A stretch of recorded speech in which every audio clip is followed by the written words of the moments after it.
സഹോദരന്മാരെ, ഞാൻ 2-3 ദിവസം മുമ്പ് ഒരു വീഡിയോ പോസ്റ്റ് ചെയ്തിരുന്നു. ആ വീഡിയോയിൽ പറഞ്ഞ കാര്യങ്ങള്, വയനാട് ജില്ലയിലെ പുളിഞ്ഞാൽ എന്ന് പറയുന്ന പ്രദേശത്ത് ഒരു സാധാരണക്കാരൻ മരണപ്പെട്ടപ്പോ ആ മയ്യത്തുമായി ആ നാട്ടിലെ പള്ളിയിലേക്ക് പോയി ആ പള്ളിയിൽ നിന്ന് മയ്യത്ത് നിസ്കരിക്കാൻ വേണ്ടി നോക്കുന്ന സമയത്ത് ആ മഹല്ല് കമ്മിറ്റിയിൽപ്പെട്ട മുസ്ലിം ലീഗിന്റെ നേതാക്കന്മാർ ആ പള്ളി പൂട്ടിയിട്ട് പോയ വിഷയങ്ങളെ ആസ്പദമാക്കി ഞാൻ കുറച്ച് കാര്യങ്ങൾ പറഞ്ഞിട്ടുണ്ട്. ആ വീഡിയോക്കടിയിൽ പലരും വന്നിട്ട് പല രൂപത്തിലുള്ള അഭിപ്രായങ്ങളും കമന്റായി രേഖപ്പെടുത്തി. അതല്ല അവരുടെ സ്വാതന്ത്ര്യം, അതിലൊന്നും ഞാൻ കടന്നു കയറാൻ ഉദ്ദേശിക്കുന്നില്ല. എന്നാൽ അന്റെ ആ വീഡിയോ എടുത്തിട്ട് ഒരു വലിയൊരു മഹാന്, ചെറിയ മനുഷ്യനൊന്നല്ല, വലിയ മുന്തിയ സാധനം, ആ മുന്തിയ സാധനം അന്റെ വീഡിയോ എടുത്തിട്ട് സിദ്ദീഖ് കങ്ങാത്തോടി എന്ന് പറയുന്ന മുന്തിയ സാധനം, അതേ അന്റെ വീഡിയോ എടുത്തിട്ട് അതിൽ കുറച്ചൊന്നും ഇത് പൊടിപ്പും തെങ്ങലും ചേർത്ത് കുറച്ച് മസാലയെല്ലാം ചേർത്തിട്ട് പോസ്റ്റ് ചെയ്തതായിട്ട് കണ്ട് ഞാൻ അതിന് മറുപടി പറയാനൊന്നും ഞാൻ നിൽക്കുന്നില്ല. കാരണം വെച്ച് കഴിഞ്ഞാൽ ഈ സിദ്ദീഖ് കങ്ങാത്തോടി എന്ന് പറയുന്ന ഈ മഹാനായ വ്യക്തി, മുന്തിയ സാധനം, ഞാൻ എന്നാ പറയുന്നത്, അന്റെ വീഡിയോ എടുക്കുക, എന്നിട്ട് എന്ത് ചെയ്യുക, അതിൽ പൊടിപ്പും തെങ്ങലും കൂട്ടി വിതരണം ചെയ്യലാണ് അദ്ദേഹത്തിന്റെ പണി. അദ്ദേഹത്തിന്റെ മുൻപുള്ള വീഡിയോയിൽ എടുത്തൊന്ന് പരിശോധിച്ച് നോക്കിയാൽ മനസ്സിലാവും. എന്നാൽ അന്ന് ഞാൻ പറഞ്ഞിട്ടുണ്ട്, ഇദ്ദേഹത്തെ പോലെയുള്ള മുന്തിയ സാധനങ്ങൾക്ക് ഞാൻ മറുപടി പറയാൻ നിൽക്കുന്നില്ല, അതിന് ഞാൻ താല്പര്യപ്പെടുന്നില്ല. കാരണം വെച്ച് കഴിഞ്ഞാൽ അത് ശരിയല്ല. കാരണം ശരിക്കുള്ള മുന്തിയ സാധനങ്ങളാണ്. മുന്തിയ സാധനങ്ങൾക്ക് മറുപടി പറയാണ്ടിരിക്കലാന്ന് ഹൈർ എന്ന് വിചാരിക്കുന്ന ഒരു വ്യക്തിയാണ് ഞാൻ. അതുകൊണ്ട് അതിനൊന്നും ഞാൻ മറുപടി പറയാൻ ഉദ്ദേശിക്കുന്നില്ല. പിന്നെ ഞാൻ ആ വീഡിയോയിൽ പറഞ്ഞൊരു കാര്യം എന്ന് പറഞ്ഞാൽ, ഈ മുസ്ലിം കേന്ദ്രീകൃത പ്രദേശത്ത് മുസ്ലിങ്ങൾക്കിടയിൽ ഏറ്റവും കൂടുതൽ മുസീബത്ത് ഉണ്ടാക്കുന്ന വിഭാഗം മുസ്ലിം ലീഗാണ്. അതുകൊണ്ട് ഈ മുസ്ലിം ലീഗ് എന്നുള്ളതിന്റെ മുമ്പുള്ള മുസ്ലിം എടുത്തു കളഞ്ഞിട്ട് വെറും ലീഗ് അല്ലെങ്കിൽ മുസീബത്ത് ലീഗ് ആക്കണമെന്ന് ഞാൻ പറഞ്ഞിട്ടുണ്ട്. അത് പലർക്കും ഇഷ്ടപ്പെട്ടിട്ടില്ല. നിങ്ങൾക്ക് ഇഷ്ടപ്പെട്ടു പോലും ഇഷ്ടപ്പെട്ടിട്ടില്ല പോലും. അത് പറയാണ്ടിരിക്കാൻ കഴിയില്ല. കാരണം എന്നാ, അത്രമാത്രം നിങ്ങൾ ഓരോ മുസ്ലിം കേന്ദ്രീകൃത പ്രദേശത്തും നിങ്ങൾ മുസീബത്ത് ഉണ്ടാക്കുന്നുണ്ട്. അത് ജീവിതത്തിൽ അനുഭവിച്ചൊരു വ്യക്തിയാണ് ഞാൻ. പല നാട്ടുകാരും അത് അനുഭവിച്ചുകൊണ്ടേയിരിക്കുന്നതാണ്. ഏതായാലും 10 വർഷം ഇവർക്ക് ഭരണം ഇല്ലാത്തതിന്റെ പേര് അതിനെല്ലാം ഒരു ശമനം ഉണ്ടായിരുന്നു. ഇപ്പൊ ആദ്യം തുടങ്ങിയിട്ടുണ്ട്. ഇപ്പൊ ഈ ഇലക്ഷന്റെ റിസൾട്ട് വരാനിരിക്കുന്നു. ഇപ്പം 2 ദിവസം കഴിഞ്ഞ് കഴിഞ്ഞാൽ ഇലക്ഷന്റെ റിസൾട്ട് വരും. അതിന് മുന്നോടിയായിട്ട് കലാപരിപാടി പല സ്ഥലത്തും തുടങ്ങിയതായിട്ടാണ് അറിയുന്നത്. കാരണം നിങ്ങൾ ഈ വീഡിയോ ഒന്ന് കണ്ടോക്കിയേ. ഈ വീഡിയോ നിങ്ങളെല്ലാം ശ്രദ്ധയിൽ പെട്ടിട്ടുണ്ടാവും. ഇതൊന്ന് കണ്ടോക്കിയേ. ഞാൻ സൗകര്യം വിട്ടു. ഞാൻ ഇവിടെ കയറി വന്നത് ഇയാളെ വിളിച്ചിട്ടാണ് കയറി വന്നത്. ചോദിച്ചോക്കാരോട്. പിന്നെന്താ 10 കഴിഞ്ഞ് ഫോൺ നോക്കുന്നത്? ഫോൺ നോക്ക്. മുനീർ അങ്ങനെ എവിടെ ഓടി വരുന്നതാണെന്നല്ല ഈ ആവർത്തനം നിങ്ങൾ പറയണ്ട. ഞാൻ 10:13 ഇവിടെ കയറി വന്നിട്ട് ഇയാളെ വിളിച്ചു. നോക്കി നിങ്ങൾ ഇത് നോക്കണം. ഞാനാണോ തെറ്റാരൻ, അത് ഇവിടെ വേറുള്ളവരാണോ തെറ്റാരെന്ന് പറയണോ? നിങ്ങൾ വീഡിയോ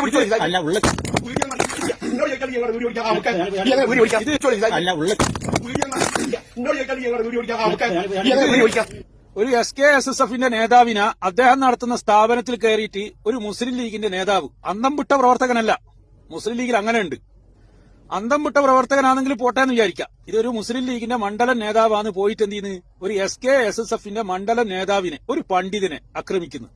നിങ്ങളെല്ലാവരും ശ്രദ്ധയിൽപ്പെട്ടിട്ടുണ്ടാവും ഈ വീഡിയോ. നിങ്ങളൊന്ന് ആലോചിച്ച് നോക്കിയാട്ടെ. ഒന്നുമില്ലെങ്കിൽ കുറെ കാലം ഈ മുസ്ലിം ലീഗുകാരെ ആശ്രമം താങ്ങി നടന്ന വ്യക്തിയായിരിക്കുമല്ലോ ഈ SKSFകാരെ. ആ ഒരു പരിഗണന അദ്ദേഹത്തിന് കൊടുക്കണ്ടേ? എന്നാ പോട്ട്, ആ പരിഗണന പോട്ട്. ഇപ്പം ചെറിയൊരു അഭിപ്രായ വ്യത്യാസം ഉണ്ട് എന്ന് വിചാരിക്കാം. എന്നാലേ അദ്ദേഹം വളരെ മോശപ്പെട്ട വ്യക്തിയാണെങ്കിലും അദ്ദേഹം ഒരു പണ്ഡിതനല്ലേ, അദ്ദേഹത്തിന്റെ ഇൽമിനെ നമ്മൾ ബഹുമാനിക്കണ്ടേ? അതുപോലും ചിന്തിക്കാണ്ട് അദ്ദേഹം നടത്തുന്ന സ്ഥാപനത്തിലേക്ക് കയറിപ്പോയിട്ട് അദ്ദേഹത്തെ ആക്രമിക്കുക. ഈ വീഡിയോയിൽ ക്ലിയർ ആയിട്ട് കിട്ടിയിട്ടില്ല. ഈ വീഡിയോ പിടിക്കുന്നതെന്ന് അറിഞ്ഞതിന് ശേഷമാണ് ഇദ്ദേഹത്തെ കടക്കടിക്കുന്ന പോലെ അടിച്ചേ. നിങ്ങളൊന്ന് ആലോചിച്ച് നോക്കിയാട്ടെ. ഇവരെക്കാട്ടിയും വലിയ മുസീബത്ത് ഉണ്ടാക്കുന്ന ആയത് വിഭാഗമുള്ള കേരളത്തിൽ? ഒന്ന് നിങ്ങൾ പറ. ഈ സിദ്ദീഖ് ഗംഗാത്തോടിനെ പോലെയുള്ള ആൾക്കാർ പറ. അന്നേരം ഇപ്പൊ ഈ സിദ്ദീഖ് ഗംഗാത്തോടിനെ പോലെയുള്ള ആൾക്കാർ വന്നിട്ട് പറയൂ, അത് ലീഗുകാരനല്ല, ഇത് സുന്നികൾ തമ്മിലുള്ള പ്രശ്നമാണ് എന്ന് പറയും. അത് ഈറ്റുങ്ങൾ പൊതുവേ പറയുന്ന, ഇപ്പം പറയുന്നതല്ല, എക്കാലത്തും പണ്ട് മുതലേ പറയുന്ന. ഇവരെല്ലാവരും കുത്തിത്തിരിപ്പുണ്ടാക്കൂ, അതിന്റെ ഈ സുന്നികളെ വരടിയിലേക്ക് ഇടൂ. സത്യത്തിൽ ഈ സുന്നികൾ ഒരു പ്രദേശത്തും ഒരു അഭിപ്രായ വ്യത്യാസമില്ല, അവർ യോജിച്ച് മുന്നോട്ട് പോകുന്ന വിഭാഗമാണ്. ആടെ ഈ ലീഗുകാർ, മുസീബത്ത് ലീഗുകാർ വന്നിട്ട് മുസീബത്ത് ഇറക്കുന്നത് കൊണ്ടാണ് ആടെ പ്രശ്നങ്ങൾ ഉണ്ടാകുന്നത്. കോലിട്ടിളക്കുറ്റിങ്ങൾ ഈ ലീഗുകാർ വന്നിട്ട് കോലിട്ടിളക്കുന്നതുകൊണ്ടാണ് പല നാട്ടിലും പ്രശ്നങ്ങൾ. നിങ്ങളൊന്ന് ആലോചിച്ച് നോക്കിയേ. ഇതൊരു CPM-കാരനാ ചെയ്തതെങ്കിൽ എന്തായിരിക്കും ഇവിടുത്തെ പുകില്? പോട്ട് ഒരു BJP-കാരനോ RSS-കാരനോ ചെയ്തതെങ്കിൽ എന്തായിരിക്കും അവസ്ഥ ഇവിടുത്തെ? സമുദായ സ്നേഹം തുളുമ്പിയിട്ട് ഓരോരുത്തരും വരൂലേ? പല ശശികലമാറും പാത്തുമ്മ ശശികലമാരെല്ലാം വരൂലേരാ? അതൊന്നും ഇപ്പൊ കാണുന്നില്ല. എന്നാ നമ്മളെ കൂട്ടത്തിൽ തന്നെ, നമ്മളെ കൂട്ടത്തിലുള്ളവർക്ക് നമ്മളെന്ത് ചെയ്യാ, നമുക്ക് എന്തും ചെയ്യാ എന്നുള്ള രീതിയിലേക്ക് മാറി. നിങ്ങളൊന്ന് ആലോചിച്ചോക്കറാ. ഇലക്ഷന്റെ റിസൾട്ട് വരാൻ 2 ദിവസമേ ഉള്ളൂ. ഇപ്പോ UDF അധികാരത്തിൽ വരൂ എന്ന് സർവേകൾ പറയുന്നത് കേട്ടിട്ടാണ് ഇങ്ങനെ തുള്ളുന്നത്. ഇനിയിപ്പോ ഭരണത്തിൽ വന്നിട്ടാകുമ്പോൾ എന്തായിരിക്കും അവസ്ഥ?